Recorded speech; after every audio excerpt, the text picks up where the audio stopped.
এই 5টা বিষয় যদি কেউ সাক্ষ্য দেয় ইনশাআল্লাহ সে জান্নাতে যাবে, তার আমল যেমনই হোক না কেন। টাকার বিনিময়ে, চাকরির বিনিময়ে, সমাজসেবার নামে আর চিকিৎসার নামে ইমান বিক্রি করে ফেললেন, সুবহানাল্লাহ সুবহানাল্লাহ। তোমাদের এই পৃথিবীতে বেঁচে থাকার চাইতে মাটির তলে চলে যাওয়া ভালো। আবর্জনার কোনো প্রয়োজন নাই আল্লাহর এই জমিনে। এই মুসলিম উম্মার আবর্জনার কোনো প্রয়োজন নাই। এই মুসলিম উম্মার ইমানদার সাহসী তরুণ প্রজন্মের দরকার। আল্লাহ পাক কবুল করুন, আমিন। এরপরে কি হলো? ইবলিস সেজদা করলো না, আবা ওয়াস্তাকবার, সে উদ্ধত হলো এবং অহংকার প্রদর্শন করলো। এবার আল্লাহ পাক জিজ্ঞাসা করলেন, কেন করলে না? কেন করলে না? সে বলল যে আগুন দিয়ে সৃষ্টি করেছেন আমাকে, তাকে সৃষ্টি করেছেন আপনি মাটি দিয়ে, সো আপনি ভুল আমি সঠিক, আমি কেন তাকে সেজদা করব? আল্লাহ পাক তখন আর তার প্রতি রহম করলেন না। আল্লাহ পাক তখন তাকে বলছেন ফখরুজ মিনহা, এখান থেকে বেরো। আল্লাহ পাক যেমন গফুর রহিম আরহামুর রহিমিন, ঠিক তেমনি আল্লাহ পাক শাদীদুল ইকাব, কঠিন শাস্তিদাতাও বটে। আল্লাহ পাক শুধু কি দয়াই করবেন, শাস্তি দিবেন না? দিবেন। ফখরুজ, অপদস্থ হয়ে লাঞ্ছিত হয়ে এখান থেকে বের হয়ে যাও। এখানে অহংকার করার অধিকার তোমাকে দেয়া হয় না, এখান থেকে বের হয়ে যাও। এবার ইবলিস বের হয়ে যাচ্ছে। বের হয়ে যাওয়ার সময় ইবলিস বলছে রব্বি। কি বলছে? রব্বি। দেখেন, ইবলিস আল্লাহকে বলছে রব্বি, মানে ইবলিস আস্তিক। ইবলিস কি? আস্তিক। ইবলিস আল্লাহ বিশ্বাস করে। ইবলিস বলছে রব্বি, হে আমার রব, আনজিরনি ইলা ইয়াউমি ইউবআসুন, আমাকে কিয়ামত দিবস পর্যন্ত অবকাশ দেন। আমাকে তো বের করে দিচ্ছেন, ঠিক আছে, আমাকে কিয়ামত দিবস পর্যন্ত অবকাশ দেন। শব্দ চয়ন হচ্ছে রব্বি, হে আমার রব। মানে ইবলিস কিন্তু নাস্তিক না। তাহলে এখন যারা এই যে এথিজমে বিশ্বাস করছেন, আসলে এরা কেউ নাস্তিক না, এরা ইসলাম বিদ্বেষী। কখনো দেখবেন না তাদেরকে অন্য ধর্মের কোনো বিষয় নিয়ে কটু মন্তব্য করছে, প্রশ্ন উত্থাপন করছে, এমনটা খুব কমই দেখবেন। এদের যত মাথা ব্যথা ইসলাম নিয়ে। এখানে দেখেন ইবলিসের কথা বলছি, ইবলিস কিন্তু আস্তিক। ইবলিস কি বলছে? রব্বি আনজিরনি ইলা ইয়াউমি ইউবআসুন, হে আমার রব। ইবলিস জানে যে আল্লাহ তার রব। ওই যে সূরা হাশরের শেষের দিকে পড়ে দেখবেন ইবলিস বলে উকফুর, তোমরা কুফরি করো। তারপরে মানুষ যখন কুফরি করে সে বলে আমি ইন্নী আখাফুল্লাহ রাব্বাল আলামিন, আমি আল্লাহকে ভয় করি যে জগৎ সমূহের প্রতিপালক। শয়তানকে মানুষ গিয়ে জিজ্ঞাসা করবে, জাহান্নামীরা, তুমি আমাদেরকে পথভ্রষ্ট করেছিলে। শয়তান বলবে আমি কিচ্ছু করি নাই, আমি তোমাদেরকে কোনো কাজে ফোর্স করি নাই, আমি শুধু তোমাদেরকে ওয়াসওয়াসা দিয়েছি, তোমরা নিজেরাই কাজ করেছো। ফালা তালুমুনি ওয়ালুমু আনফুসাকুম, সূরা ইব্রাহিম পড়ে দেখেন।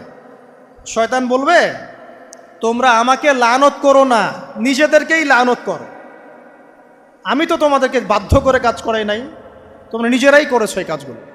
আসুন সামনে যাই। এবার আল্লাহ পাক যখন ইবলিসকে বের করে দিলেন, সে বলছে আমাকে কিয়ামত পর্যন্ত অবকাশ দিন। কিয়ামত পর্যন্ত অবকাশ নিয়ে ইবলিস কি করবে? উত্তর, ইবলিস বলছে ফাবিমা আগওয়াইতানি, হে আল্লাহ, যে কারণে বা যে আদমের কারণে আপনি আমাকে এখান থেকে বের করে দিলেন, লাআকউদান্না লাহুম সিরাতাকাল মুস্তাকিম, আমি সে আদম সন্তানের সরল পথে ওত পেতে বসে থাকব। শয়তানের কথা কি মনে থাকবে যুবক ভাইরা? শয়তানের চ্যালেঞ্জ কি? আমি আদম সন্তানের সরল পথে ওত পেতে বসে থাকবো, মানে আমার আপনার সবার পথে সে ওত পেতে বসে আছে। এটা যদি মাথায় থাকে তাহলে জীবনে চলা সহজ হয় না? আচ্ছা, আর কি করব? সুম্মা লাআতিয়ান্না মিন বাইনি আইদিহিম, শুধু বসেই থাকবো না, আমি আসবো তাদের সামন থেকে, ওয়া মিন খালফিহিম, তাদের পিছন থেকে, ওয়া আন আইমানিহিম, তাদের ডান দিক থেকে, ওয়া আন শামাইলিহিম, তাদের বাম দিক থেকে, ওয়ালা তাজিদু আকসারাহুম শাকিরিন, হে আল্লাহ, আপনি বেশিরভাগ আদম সন্তানকে শুকরগুজার পাবেন না। কার কথা? শয়তানের। এই কথাটা কি সত্য না মিথ্যা? এখন বেশিরভাগ লোক নামাজ পড়ে না পড়ে না? পড়ে? পড়ে না। বেশিরভাগ মুসলিমের দাড়ি আছে না নাই? বেশিরভাগ মুসলিম সুদ খায় না খায় না? এখন বেশিরভাগ তরুণ প্রজন্মের জেনায় আছে না নাই? পর্নোগ্রাফি সবাই দেখে না দেখে না? অন্যের সম্পদ আত্মসাৎ মানুষ করছে না? দুর্নীতি করছে না? ঘুষ খাচ্ছে না? ইসলামের বিধান 100% পালন করে কত পার্সেন্ট মানুষ? খুব কম। আচ্ছা বাদ দেন এত বড় বড় কথা, শুধু কোরআনুল কারীম তেলাওয়াত করতে পারে কতজন মানুষ? বলি না আমরা 90% মুসলিমের বাংলাদেশ, তো 90% মুসলিমের বাংলাদেশে কত ভাগ মুসলিম কোরআন তেলাওয়াত করতে পারে একটা শুমারি করে দেখেন, কোরআন শুমারি। এটা কোরআন শুমারি করে দেখেন যে কত পার্সেন্ট মুসলিম শুদ্ধ করে কোরআন পড়তে পারে। যারা পড়তে জানে তাদেরও পড়া যে কত ভুল আছে আলেম ওলামার কাছে গেলে বুঝতে পারবেন। আর এই ভুলের কারণে যে অর্থ কত পরিবর্তন হচ্ছে আপনি তো জানেনই না।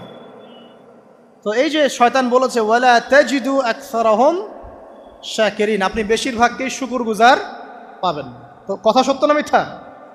দেখেন, ও কিন্তু তার মিশনের মধ্যে ঠিকই আছে।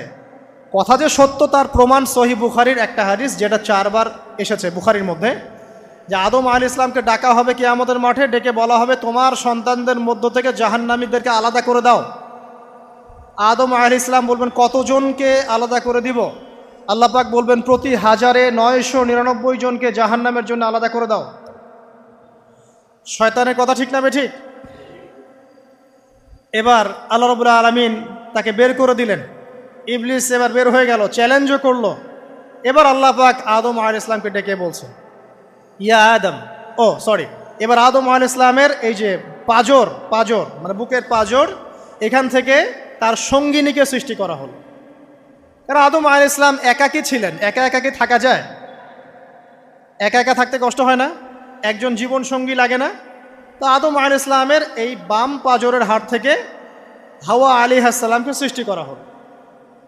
সৃষ্টি করার পর আরও একটা ঘটনা আছে যে আল্লাহ রাব্বুল আলামিন আদম আলাইহিস সালামের পিঠের যে অংশটুকু আছে, এই অংশটুকু থেকে আগামীতে যত আদম সন্তান আসবে সবাইকে ছোট ছোট পিঁপড়ার আকৃতিতে সামনে নিয়ে দেখালেন।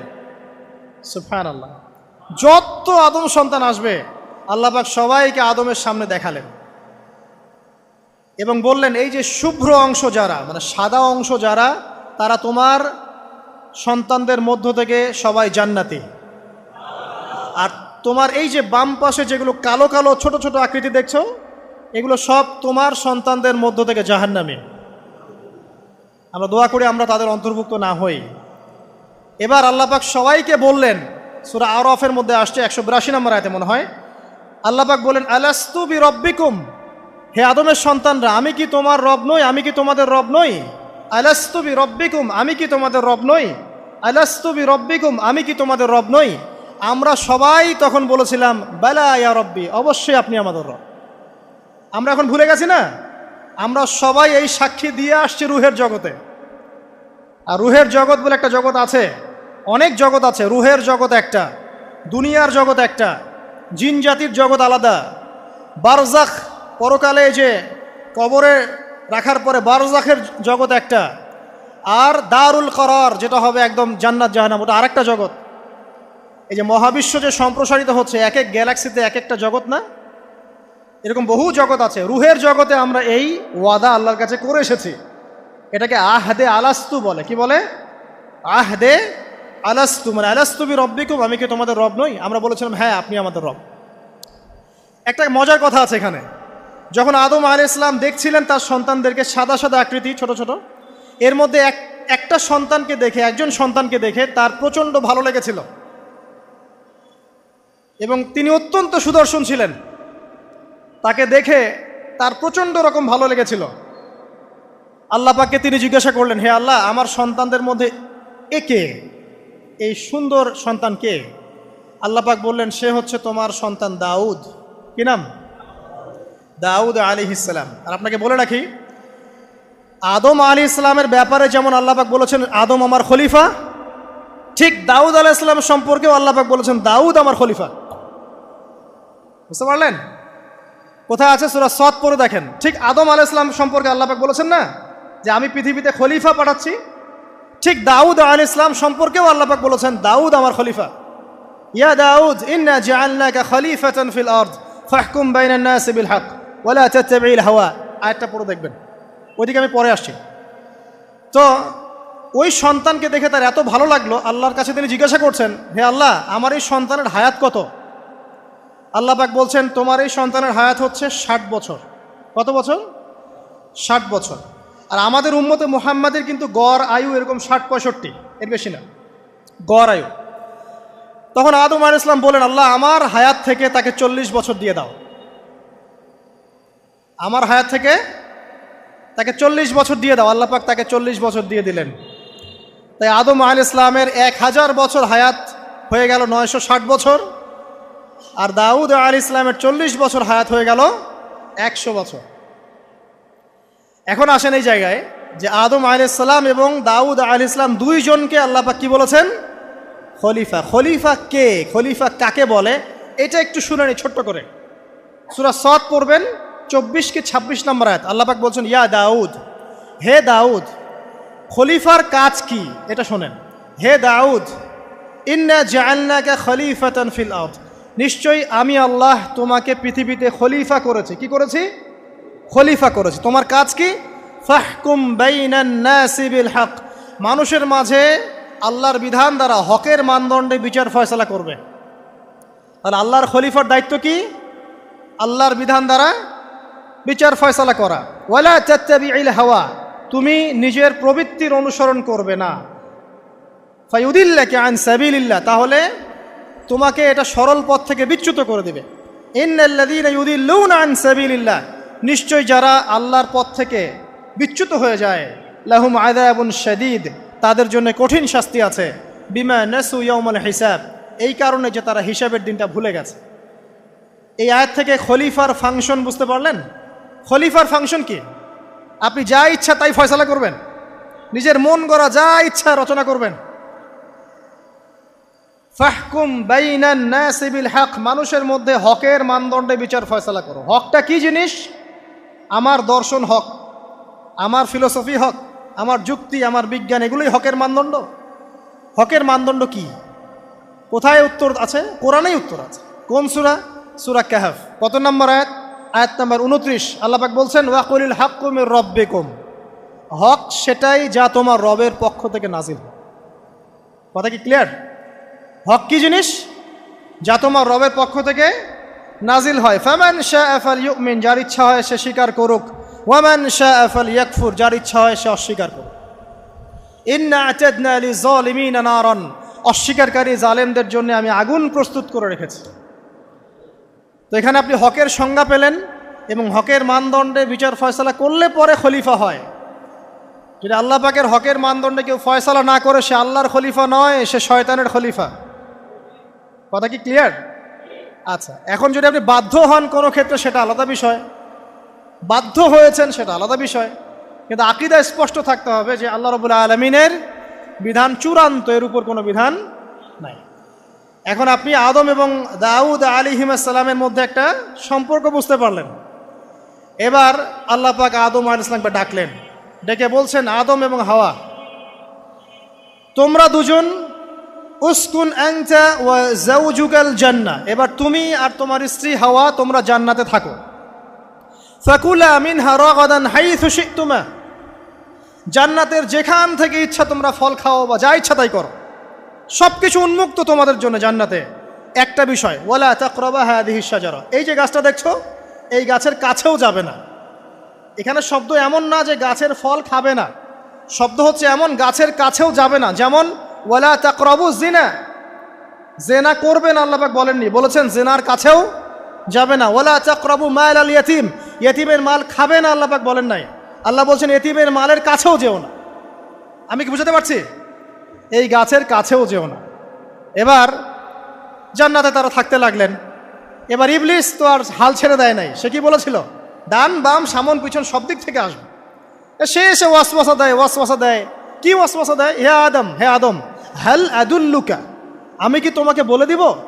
আলা শাজারাতিল খুলদ ওয়া মুলকিন লা ইয়াবলা, হে আদম আমি কি তোমাকে বলে দিব এমন একটা গাছের কথা, যেই গাছের ফল খেলে পরে তুমি চিরস্থায়ী জীবন লাভ করবে, কোনো দিন মারা যাবে না।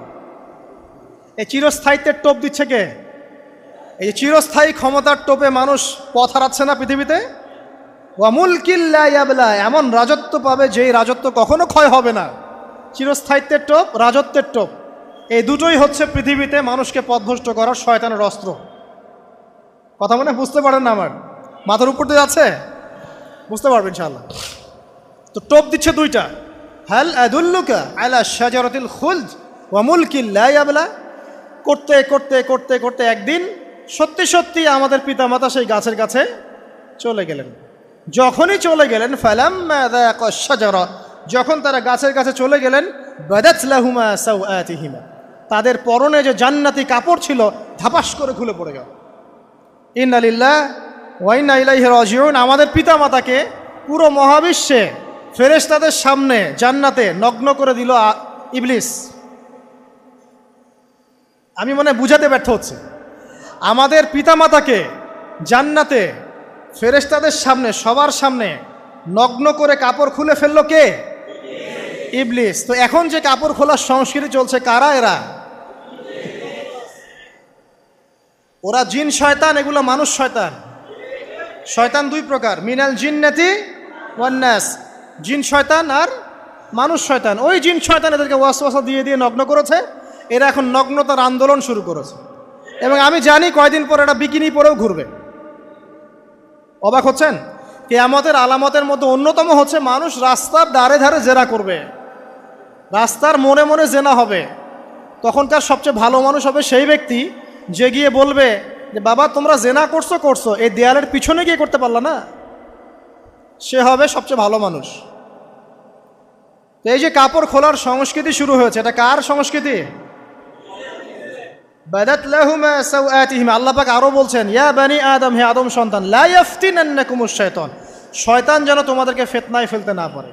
কামা আখরাজা আবাওয়াইকুম মিনাল জান্নাহ, ঠিক যেভাবে শয়তান তোমাদের পিতা মাতাকে জান্নাত থেকে বের করে দিয়েছিল। আর কি করেছিল? কামা আখরাজা আবাওয়াইকুম মিনাল জান্নাহ ইয়ানজিউ আনহুমা লিবাসাহুমা, শয়তান তোমাদের পিতা মাতার লেবাস পোশাক খুলে ফেলেছিল। ঠিক এভাবেই যেন পৃথিবীতে শয়তান তোমাদেরকে ফিতনায় ফেলতে না পারে, আল্লাহ পাক সতর্ক করছেন। এখন কি বুঝতে পারছেন? এই নগ্নতার যে 6 লাভ, নগ্নতা, অশ্লীলতা, পর্নোগ্রাফি, বেহায়াপনা, ফ্রি মিক্সিং, নারীদেরকে নগ্ন করে রাস্তায় বের করে নিয়ে আসা, এগুলো কার এজেন্ডা? শয়তানের এজেন্ডা। এর উপর কোনো কথা নাই, কারণ কোরআনের উপর কোনো সত্য নাই। এগুলোর উপরে কোনো কথা হবে না, বিকজ কোরআনের উপর কোনো সত্য নাই। আছে? নাই। কোরআনে আল্লাহ পাক বলেছেন যে শয়তান ফিতনায় ফেলেছিল, ইয়ানজিউ আনহুমা লিবাসাহুমা, শয়তান তোমাদের পিতামাতার লেবাস খুলে ফেলে দিয়েছিল। ওয়া তাফিকা ইয়াখতিফানি আলাইহিমা মিন ওয়ারাকিল জান্নাহ, তখন আমাদের পিতামাতা জান্নাতের গাছের যে এই যে পাতাগুলো আছে এগুলো ছিঁড়ে ছিঁড়ে লজ্জাস্থান ঢাকতে লাগলেন। ইন্না লিল্লাহ। আমাদের পিতামাতার কি দুর্দশা হয়েছিল, আমাদের পিতামাতার কি দুর্দশা, কি লজ্জা হয়েছিল তখন। চিন্তা করে দেখেন, শয়তান কাপড় খুলে ফেলে দিয়েছে। আর আমাদের পিতামাতা, আমাদের মা, আমাদের বাবা জান্নাতের এই যে পাতাগুলো ছিঁড়ে ছিঁড়ে গায়ের লজ্জাস্থান ঢাকা শুরু করেছেন। কি পরিমাণ লজ্জা চিন্তা করেন। আপনাকে যদি এখানে কেউ নগ্ন করে ফেলে এবং আপনি যদি না চান বিষয়টা, সবাই জোর করে আপনার কাপড় খুলে ফেলে, আপনার কেমন লাগবে? কেমন লাগবে? এই ঘটনা ঘটেছে মহাবিশ্বে, শয়তান ঘটিয়েছে। এরপর আল্লাহ পাক ডাকলেন, ডেকে বলছেন, ইয়া আদম, হে আদম, আলাম আনহাকুমা আন তিলকুমা শাজারা, হে আদম, আমি কি তোমাদেরকে দুজনকে নিষেধ করি নাই যে গাছের কাছে যাবে না? আমি কি তোমাদের দুইজনকে নিষেধ করি নাই যে তোমরা গাছের কাছে যাবে না? তখন আদম আলাইহিস সালাম বুঝতে পারলেন যে তারা একটা বড় ভুল করে ফেলেছে।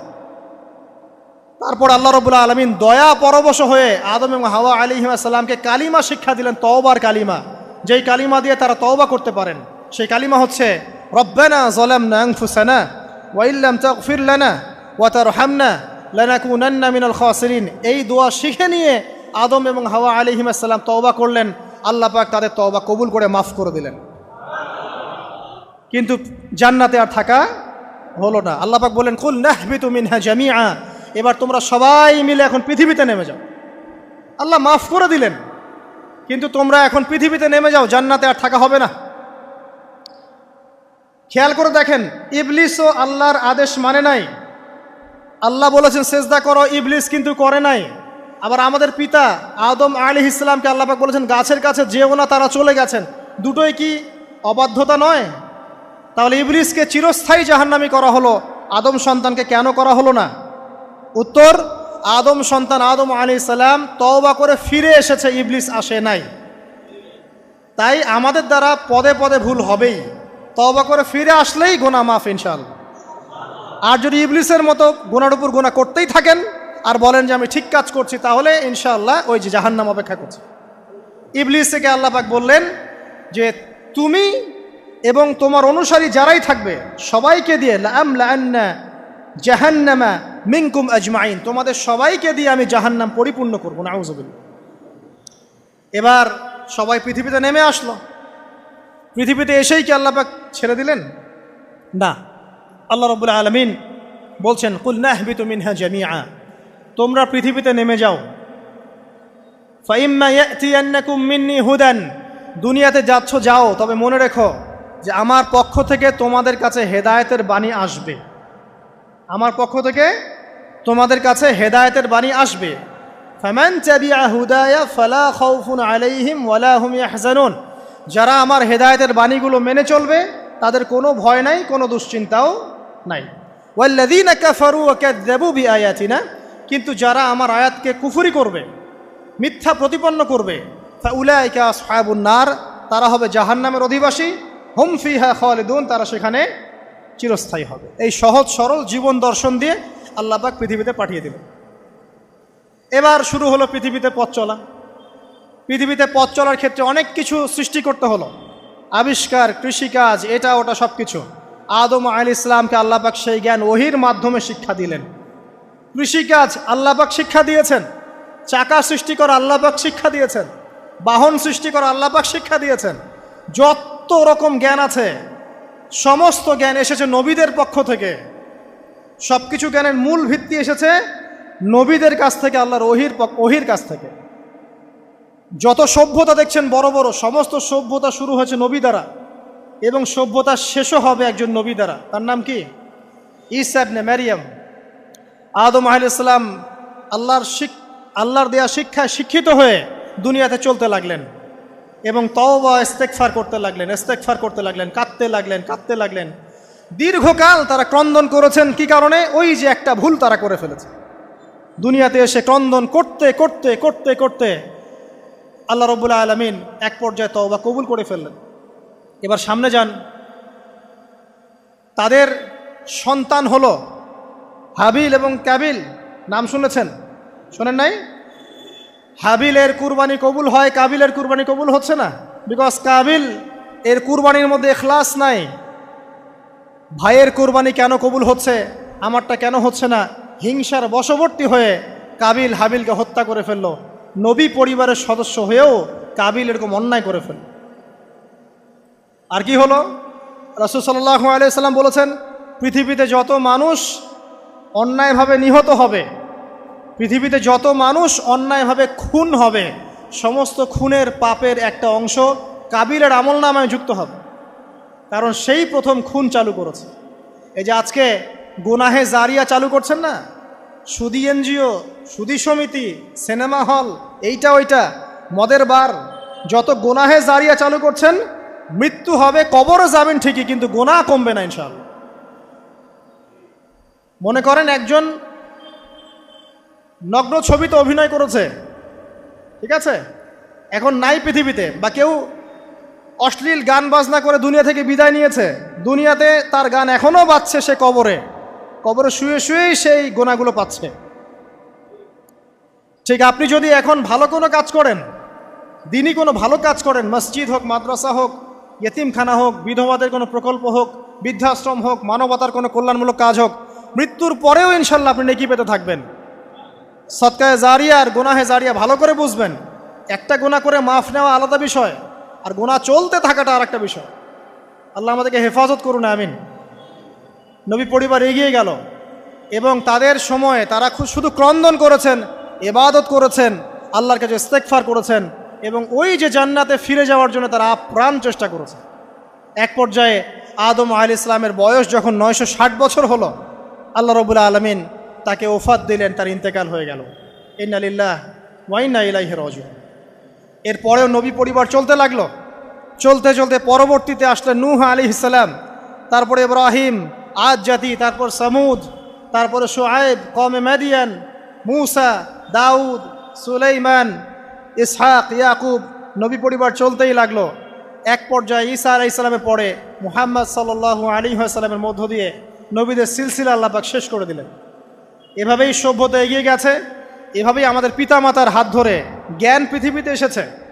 এবং ওই যে শয়তানের মিথ্যা প্রলোভন, প্রতারণা, এর ফলশ্রুতিতে ওই যে আমাদের পিতামাতার গা থেকে কাপড় খুলে পড়ল, আল্লাহ পাক রাগান্বিত হয়ে সবাইকে দুনিয়াতে নামিয়ে দিলেন, ইবলিসকে চিরস্থায়ী জাহান্নামী ঘোষণা করলেন।